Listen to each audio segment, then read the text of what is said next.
कितनी भी कम बात करेंगे तो कितनी बार क्वेश्चन आया है 15, मैं 15 4 19 ना, तो कम से कम 19 बार आया है, क्योंकि और भी नए वाले भी तो आए हैं, तो कम से कम कितनी बार आए हैं 19 बार क्वेश्चन आए हैं। बात समझ में आई? इसलिए ये भी हमारे लिए इंपॉर्टेंट बन जाता है। और ये तो आसान है, इसी एक पेज में सारा आंसर इसका है, इसी एक पेज के अंदर। पहला रेजिस्टिविटी रो, तो ability of material to oppose electric current, वो क्या था?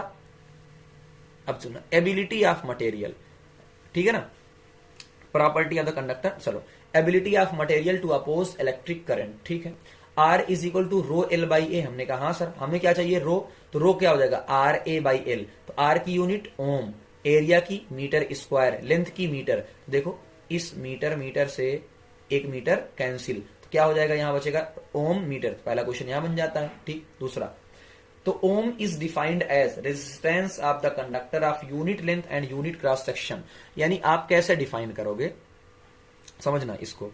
मैंने कहा यार रो क्या होता है? रो इज इक्वल टू आर, कब? समझना ये बात। रेजिस्टिविटी क्या होती है? आर के बराबर है, कब? जब आपने एरिया को भी कितना माना है? एरिया को भी माना है 1 मीटर स्क्वायर, और लेंथ को भी माना है 1 मीटर। पुट करके देख लो, ये इसका फार्मूला है। एरिया को पुट करो 1, लेंथ को भी पुट करो 1, तो रो और आर क्या हो जाएगा? बराबर हो जाएगा। रो और आर क्या हो जाएगा? तो मैं आपको दिखा देता हूं।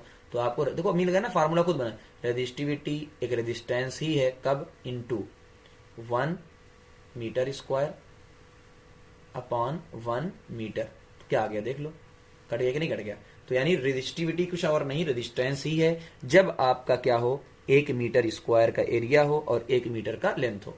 अगर दूसरा, अब ये सबसे इंपॉर्टेंट, रेजिस्टिविटी लेंथ या थिकनेस पर डिपेंड नहीं करती है। यहाँ फार्मूले में भले आ रहा है, लेकिन रेजिस्टिविटी लेंथ और थिकनेस पर डिपेंड नहीं करती है। तो किस पे डिपेंड करती है? क्योंकि वो प्रॉपर्टी है ना, प्रॉपर्टी है, तो वो डिपेंड नहीं करती है।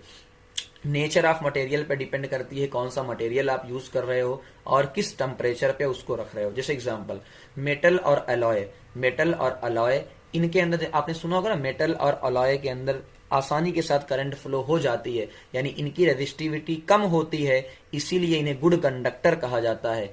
इंसुलेटर की बहुत ज्यादा रेजिस्टिविटी होती है, इसीलिए बैड कंडक्टर कहा जाता है। दूसरा सबसे इंपॉर्टेंट पॉइंट, सबसे इंपॉर्टेंट मैं पॉइंट कहूं तो ये वाला है, जिसपे सबसे ज्यादा क्वेश्चन आए हुए हैं, है ना। वो क्या है? ये वाला, कि जो एलॉय होता है बेटा, जो एलॉय होता है उसकी रेजिस्टिविटी प्योर मेटल से ज्यादा होती है, तभी अप्लायंस बनाने के अंदर एलॉय का यूज किया जाता है। बात समझ में आई?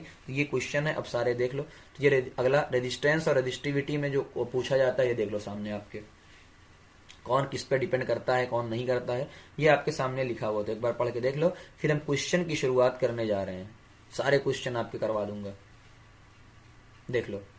अब क्वेश्चन की तरफ चलते हैं, मोस्ट इंपॉर्टेंट क्वेश्चन।